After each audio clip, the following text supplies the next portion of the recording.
Baik, barakallahu fikum. Ini pertanyaan terakhir yang udah malam.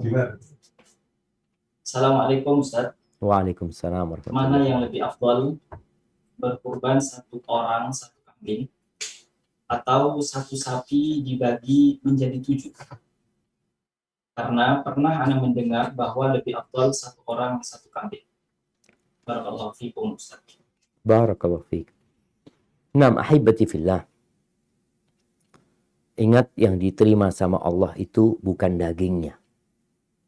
Yang diterima sama Allah itu bukan darahnya, bukan gemuknya kambing, bukan. Allah Azza wa Jalla mengatakan, "La yanalallah luhumuha wala dima'uha walakin yanaluhu taqwa minkum." Nggak akan sampai kepada Allah darahnya, dagingnya, lah. Yang sampai kepada Allah itu ketakwaan kalian. Ketakwaan kita. Memang kalau kita bicara hukum fikih, para ulama fikih membahas tuh, mana yang lebih utama. Pembahasan ini, yang pertama, yang paling utama menurut jumhur ulama adalah satu orang satu ekor onta. Satu orang satu ekor onta. Yang kedua, satu orang satu ekor sapi. Yang ketiga, satu orang satu ekor domba.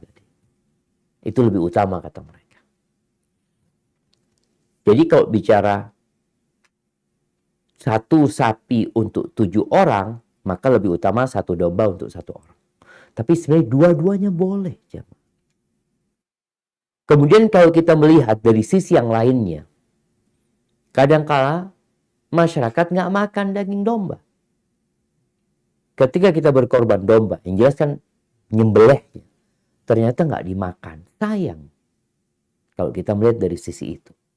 Sehingga kadangkala orang, anak daripada satu kambing, anak mau sapi ber-7 Ustaz.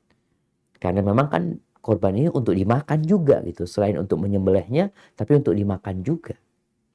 Kita untuk bagikan kepada masyarakat. Maka silahkan, nggak ada masalah. Jadi kalau bicara mana yang lebih utama, tentunya yang paling utama tadi satu. Tapi terkadang dalam satu kondisi mungkin orang berpikir kalau dia nyembelih domba nggak ada yang suka daging domba. Kalau dia nyembelih sapi manfaatnya akan lebih banyak. Silahkan. Yang penting ketakwaanmu kepada Allah Azza wa Jalla. Karena jamaah kita diuji keikhlasan kita. Ada orang, ya kalau kita lihat sekarang ya. Sekarang itu kurban diserahkan ke panitia.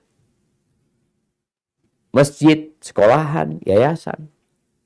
Di masa Nabi SAW, ya orang korban sendiri-sendiri. Di rumahnya nyembelih, dia potong domba, dia makan, dia berikan kepada tetangganya. Pada waktu itu mungkin dia tidak tampak apa yang dia korban. Tapi kalau sekarang ditaruh di masjid, sapi dia paling besar. Tanya sapinya siapa? Sapinya anak. Maka ingat, nggak akan sampai kepada Allah dagingnya, wala darahnya, tapi yang sampai kepada Allah ketakwaan kita. Hadza wallahu a'lam bishawab, itu yang dapat Anda sampaikan. Semoga setelah kajian ini kita termotivasi untuk mengorbankan yang terbaik. Nah, Anda kembalikan ke para moderator. Jazakumullah khairan.